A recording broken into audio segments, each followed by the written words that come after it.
नमस्कार, मैं श्रीरांधा शेखर आप सभी दर्शकों का अन्नदाता कार्यक्रम में स्वागत करती हूं।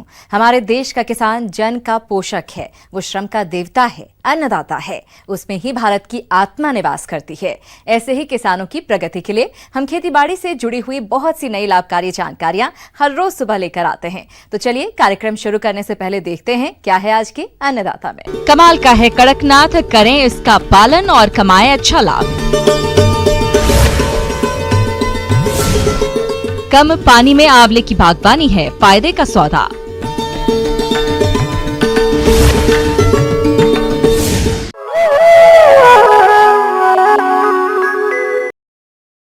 कोरोना संकट काल में बड़ी संख्या में प्रवासी अपने गांव लौट चुके हैं। इनमें से ज्यादातर प्रवासी दोबारा गांव छोड़कर नहीं जाना चाहते हैं और अब यहीं रहकर कुछ करना चाहते हैं।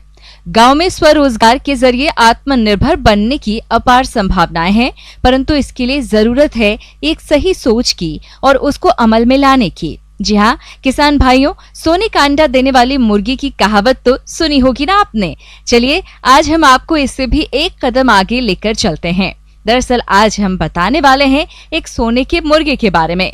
सुनकर अजीब लगेगा और आपके लिए एकदम नया भी होगा। जी हाँ, आपने आज से पहले शायद ही दुर्लभ प्रजाति के काला मुर्गा कड़कनाथ के बारे में सुना हो। इसके महंगे अंडे और चिकन से अच्छा कारोबार हो रहा है।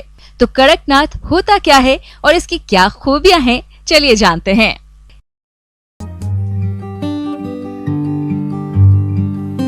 मुर्गी पालन एक ऐसा व्यवसाय है जो आपकी आय का अतिरिक्त साधन बन सकता है।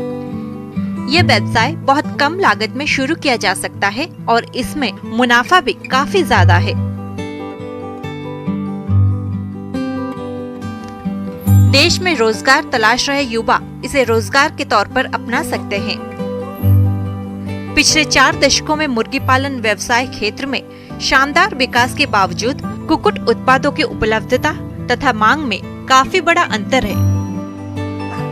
अगर हम बात कड़कनाथ मुर्गी के बारे में करें तो इसमें प्रोटीन तो होता ही है, साथ ही इसमें कई औषधीय गुण भी होते हैं। दरअसल कड़कनाथ प्रीमियम ब्रीड है। इसके मीट का दाम आम चिकन की तुलना में 3 गुना ज्यादा होता है। चटकदार काले रंग के इस मुर्गे में फैट ना के बराबर होता है और स्वाद बड़ा अच्छा रहता है। मध्य प्रदेश के झाबुआ समेत कुछ अन्य जिलों में मुर्गी के ये खास नस्ल पाई जाती है, जिसे कड़कनाथ के नाम से पहचाना जाता है। इसमें vitamin B1, B2, B6, B12, C, E, niacin, calcium, phosphorus और हीमोग्लोबिन से भरपूर होता है।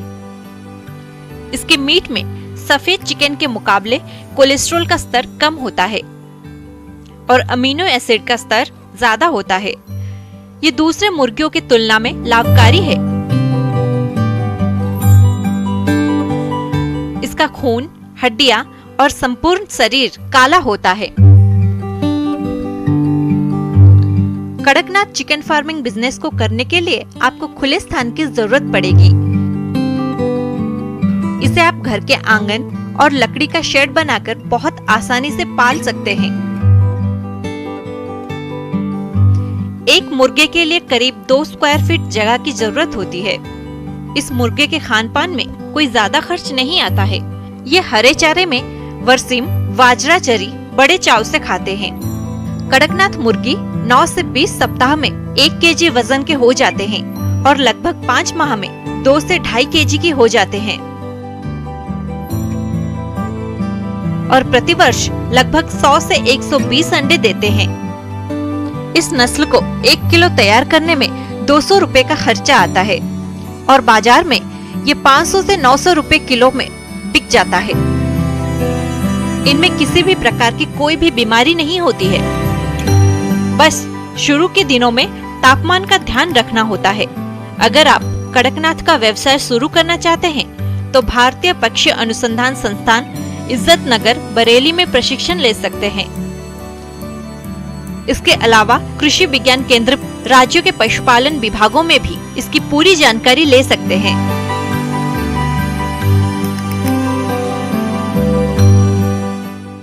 किसान भाइयों, अभी तक आपने खेती से जुड़ी हुई कुछ उपयोगी जानकारियां देखी। अब लेते हैं एक छोटा सा ब्रेक, जल्द ही लौटेंगे और कार्यक्रम में आगे भी है खेतीबाड़ी से जुड़ी हुई महत्वपूर्ण जानकारियां। आप बने रहें हमारे साथ। किसान भाइयों, आंवला पौष्टिक गुणों से भरपूर होता है, जिसके कारण इसकी बाजार में मांग भी अधिक होती है और इसकी बागवानी करने वाले किसान मालामाल हो जाते हैं। अपने राज्य में पानी की गंभीर समस्या रहती है और प्रदेश के बहुत से शुष्क क्षेत्र हैं। ऐसे स्थान पर आंवले की बागवानी आसानी से करके अधिक फलोत्पादन ले सकते हैं। इस बारे में उचित सुझाव के लिए मिलते हैं डॉक्टर दिनेश यादव से। आंवला एक ऐसा फल है जो विटामिन सी से भरपूर है। विटामिन सी नियमित रूप से लेने से मानव में प्रतिरोधक क्षमता बनी रहती है।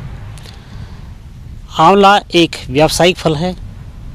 इससे मुरब्बा बनाया जा सकता है, इससे च्यवनप्राश बनता है, इसका अचार बनता है, इसको सुखा के पाउडर भी काम में लेते हैं। इसके काफ़ी व्यावसायिक रूप है। किसान भाइयों, नए बाग की स्थापना के लिए सर्वप्रथम सबसे महत्वपूर्ण पहलू है सही स्थान एवं उपयुक्त मृदा का चुनाव।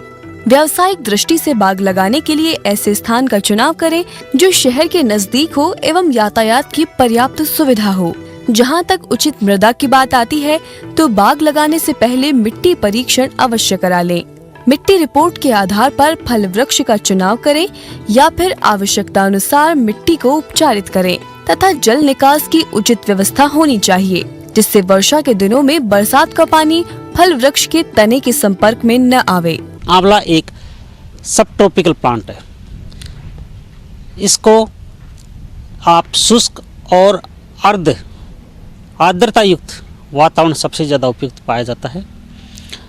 इसके लिए हेतु मृदा जो भूमि है, भूमि का पीएच मान 6 से 7 के रेंज वाला सबसे ज़्यादा उपयुक्त है। परंतु यह जिस मृदा का पीएच मान 8.5 तक है, वहाँ भी इसकी खेती सफलतापूर्वक की जा सकती है। नए बाग की स्थापना के लिए दूसरा जो प्रमुख पहलू आता है, फल एवं उनकी उन्नत किस्मों के चुनाव। व्यावसायिक दृष्टिकोण से उत्पादकों को चाहिए उनकी फल वृक्ष का चुनाव करें जिनकी बाजार में अच्छी मांग हो। आइए अब बात करते हैं उन्नत किस्मों की।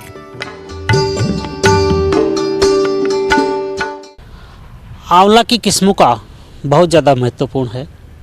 किसान उन्नत किस्म की किस्म लगा के ही ज़्यादा उत्पादन प्राप्त कर सकता है। किस्मों का चुनाव करते समय ये ध्यान रखें कि कौन से क्षेत्र के लिए कौन सी किस्म बोआई करनी है। इसमें मुख्य रूप से चकैया किस्म है, NA7 है, नरेंद्र आंवला जिसको कहते हैं, NA6 है, NA9 है, NA10 है, हाथीजूल है, बनारसी आंवला है। इन किस्मों को आपने चुनाव करके पौधे प्राप्त करें। किसान भाइयों, नए बाग की स्थापना के लिए गुणवत्ता युक्त पौधे की प्राप्ति के लिए कुछ महत्वपूर्ण बिंदुओं पर अवश्य ध्यान दें, जैसे कि पौधे स्वस्थ एवं विश्वसनीय पौधशाला से ही खरीदें। इसके साथ ही समय पर पौधे का ऑर्डर देकर बुक करा लें, जिससे लगाते समय पौधे उपलब्ध हो सकें। देशी एवं कलमी पौधे की पहचान भली भांति करा लें एवं पौधे अधिक आयु के नहीं होने चाहिए। यह देख लें कि पौधे की जड़ें अच्छी तरह हैं या नहीं, साथ ही मिट्टी की पिंडी टूटने न पाए। नए बाग की स्थापना में तीसरा पहलू है बाग की तैयारी एवं रेखांकन। भूमि एवं फलों की किस्मों के अनुसार पूरे बाग को भिन्न भिन्न खंडों एवं ब्लॉकों में विभाजित कर लेना चाहिए। किसान भाइयों, फल वृक्षों के अनुसार गड्ढों का आकार एवं पौधों की दूरी का निर्धारण किया जाता है। खेत में खड्डे तैयार करके उसमें उपयुक्त रूप से सड़ी हुई गोबर की खाद, कीटनाशक पाउडर, सूक्ष्म तत्व मिश्रण, सुपर फास्फेट, जिप्सम आदि को अच्छी तरह से मिश्रण तैयार करके वापस खड्डे भर के फिर अपने को इसमें पौधे लगाने चाहिए। आंवला के पौधे 2 तरह के पौधे होते हैं। देसी पौधा, जिसको आम भाषा में बीजू पौधे बोलते हैं। दूसरे पौधे होते हैं बडेड, कलमी पौधे। तो अपने को कलमी पौधों का ही रोपण करना है। आंवले के जो पौधे होते हैं 6 से 8 मीटर की दूरी पे, पौधे से पौधे और लाइन से लाइन की दूरी पे इनको रोपित करते हैं। इनको लगाने का समय बरसात का मौसम है या आप फरवरी मार्च में इसके पौधे खेत में लगा लें। पौधे लगाते समय ये ध्यान रखें कि जो कलमी चिन्ह पॉइंट होता है वो ज़मीन से 3 से 4 सेंटीमीटर ऊपर रहना चाहिए। पौधे को लगाने के बाद में ड्रिप इरिगेशन से उसमें सिंचाई नियमित रूप से करते रहना चाहिए। इसकी जो बेयरिंग क्षमता है 3 से 4 वर्ष तक ये अपना वनस्पतिक वृद्धि लेता रहता है। जब इसका फल उत्पादन शुरू हो जाए तब इसमें अपने को गोबर की खाद और अन्य जो आवश्यक पोषक तत्व है वो नियमित रूप से डालने पड़ेंगे। आगे और भी है खेतीबाड़ी से जुड़ी हुई बहुत सी रोचक जानकारियां, पर यहाँ पर रुकेंगे एक और ब्रेक के लिए। जल्द हाजिर हो। स्वामी केशवानंद कृषि विश्वविद्यालय एवं कृषि अनुसंधान केंद्र श्री गंगानगर द्वारा भेजे गए मौसम पूर्वानुमान के आधार पर किसान भाइयों को सलाह दी जाती है कि राज्य मौसम विभाग जयपुर से प्राप्त सूचनाओं के आधार पर श्री गंगानगर में आगामी 5 दिनों के दौरान आसमान में हल्के बादल छाए रहने के साथ हल्की बारिश होने की संभावना है। इस दौरान अधिकतम तापमान 38 से 46 डिग्री सेल्सियस और न्यूनतम तापमान 30 से 34 डिग्री सेल्सियस के मध्य रहने की संभावना है। इस दौरान परिवर्तनशील दिशा से हल्की गति की हवाएं चलने की संभावना है। नरमा कपास के खेत में खरपतवार न पनपने दें। इसके लिए पहली निराई गुड़ाई सिंचाई के बाद बत्तर आने पर कोसिए से करें तथा इसके बाद एक और निराई गुड़ाई त्रिफाली से करें।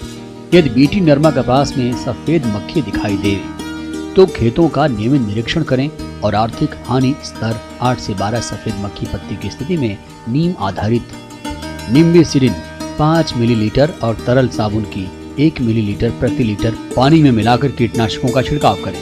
गन्ने की फसल में पानी की उपलब्धता होने पर 15 दिन के अंतराल पर सिंचाई लगावें।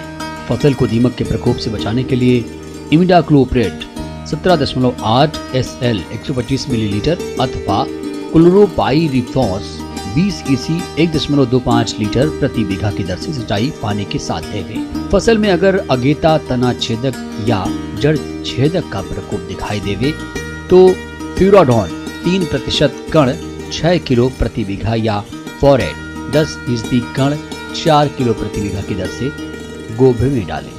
इस प्रक्रिया को 40 से 50 दिन पर दोहरावें। जुलाई का प्रथम पखवाड़ा मूंग की बिजाई के लिए सबसे उपयुक्त है।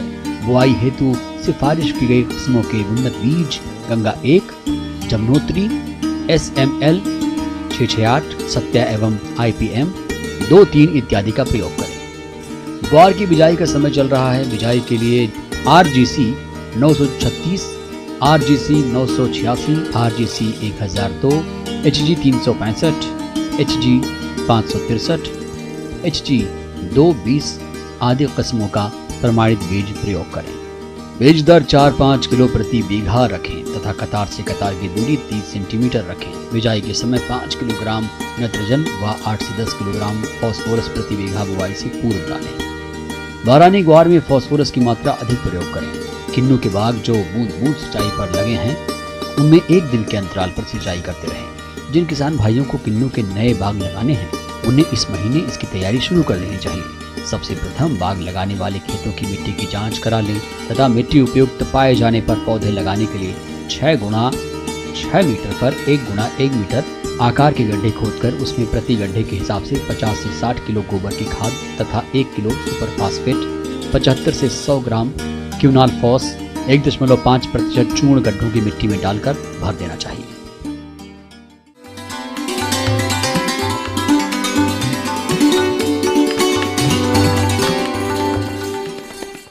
अन्नदाता हेल्पलाइन निःशुल्क फोन संपर्क सेवा के माध्यम से आपके द्वारा पूछे गए प्रश्नों में से 1 या 2 महत्वपूर्ण प्रश्न को हम अपने कार्यक्रम में शामिल करते हैं। इसी के तहत आज का चयनित प्रश्न और उसका जवाब इस प्रकार है।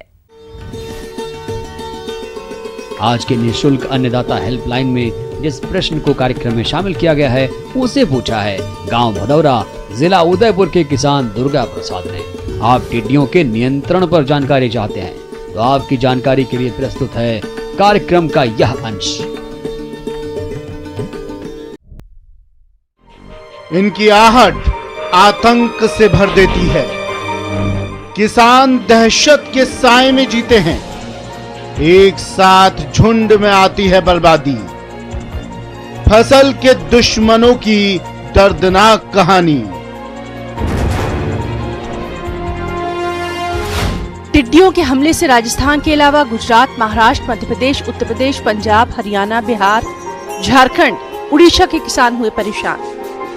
देश कोरोना वायरस के लगातार बढ़ रहे संक्रमण से जूझ रहा है कि अब उत्तर और पश्चिम भारत में टिड्डियों के हमलों ने किसानों की जान ही निकाल कर रख दी है।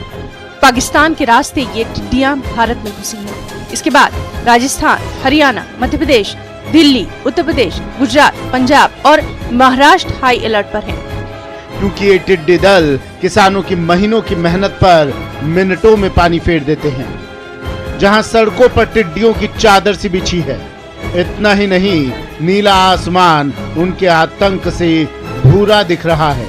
क्योंकि जहां तक नजर जा रही है, चाहे वो खेत हो या पेड़ पौधे, सभी जगहों पर बस टिड्डियां ही टिड्डियां हैं। इन टिड्डियों ने कई हेक्टेयर में फसल चट कर दी है। प्रति वर्ग किलोमीटर के दायरे में फैले 8 से 10 टिड्डियों के दल राजस्थान और मध्य प्रदेश के कुछ हिस्सों में सक्रिय हैं। टिड्डियों के हमले से दोनों राज्यों में मौसमी फसलों को बड़े पैमाने पर नुकसान पहुंचा है। इसका नतीजा ये हुआ कि कई किसान तबाह हो गए हैं। बहुत ज्यादा नुकसान हुआ साहब, एकदम गिरी। पहले फसल नष्ट कर दी लॉकडाउन ने, कोई फसल गा नहीं पाई, बेच नहीं पाई, और एकाएक जब टाड़ी गिरी तो इसने नष्ट कर दी। किस चीज की फसल थी आपके खेत में? तुरैया की हती, गड़ेलू की हती, लौकी की हती, सब नष्ट कर दी। आपके आसपास क्षेत्र में और किस किस तरह की सब्जियां लगाई जाती हैं? और सब बंदा है, सुबंदा मिटा दिया। ये बाजरा है तो जो ठाणो बाजरा साफ सु जो मिटा दो। बहुत मंका, पूरी मंका चढ़ गए। कॉलोनी के अंदर पिछले 2 घंटे से टिड्डी दल का जमावड़ा है। सभी मोहल्ले के अंदर, पार्कों के अंदर, घरों के अंदर जितने भी पेड़ पौधे लगाए गए थे, गार्डन थे, उनको चट कर रही है। 6 बजे से यहाँ पे टिड्डी दलों ने पूरा मकबरा थाने के पीछे जो है चनगढ़ा, इस पे पूरा एक तरह से अटैक सा किया हुआ है। लाखों करोड़ों की संख्या में टिड्डियाँ यहाँ पे हमारी छत पर नजर आ रही हैं। और मैं यहाँ पे करीब आधे घंटे से ना ऊपर ही खड़ा हूँ, तो इन टिड्डियों को देख रहा हूँ। ये मेरे सर के ऊपर से ये गुजर रही है पूरी टिड्डियाँ। तो देखो, आप देख सकते हो, ये सारा टिड्डी दल है 6 बजे से कंटिन्यू इधर बढ़ रहा है। थाली बजा रहे हैं, सारा टिड्डा खूब रहे, बिरबाही नहीं दिखा रहा है, इसलिए टिड्डा का भगाने के लिए थाली बजा रहे हैं। टिड्डियों के कुछ छोटे दल के बाद आपातकालीन कदम उठाए जाने की भी जरूरत है, ताकि टिड्डियों की आबादी कम करने के साथ साथ उनके प्रजनन को रोका जा सके। इनमें जैविक कीटनाशक और प्राकृतिक शिकारी शामिल हैं, लेकिन सामान्य तौर से इनका सामना करने के लिए कीटनाशक का छिड़काव किया जाता है। इस विधि से काफी कम समय में ही हैंडपंप, गाड़ियों और हवाई जहाज की मदद से काफी बड़ी मात्रा में टिड्डियों को मारा जा सकता है। टिड्डियों के दल को नियंत्रण करने के लिए टीमों का गठन किया गया है। टिड्डियों के खिलाफ अभियान में अग्निशमन दल का भी इस्तेमाल किया जा रहा है। रेगिस्तानी टिड्डी झुंड को नियंत्रण करने के लिए आर्गो फास्फेट रसायनों का छिड़काव किया जा रहा है। ये छिड़काव उन क्षेत्रों में करना चाहिए जहां कृषि कार्य नहीं किए जा रहे, क्योंकि ये एक विषाक्त रसायन है। फसलों पर क्लोरोपाइरिफास रसायन का छिड़काव किया जाना चाहिए। टिड्डियों के द्वारा किए गए अंडों को नष्ट कर देना चाहिए। कृषि क्षेत्र के आसपास खाइयां खोदकर अपरिपित टिड्डियों को जल और केरोसिन के मिश्रण में गिराया जा सकता है। ड्रोन आदि का प्रयोग कर उनके प्रजनन स्थलों पर कीटनाशकों का छिड़काव करना चाहिए।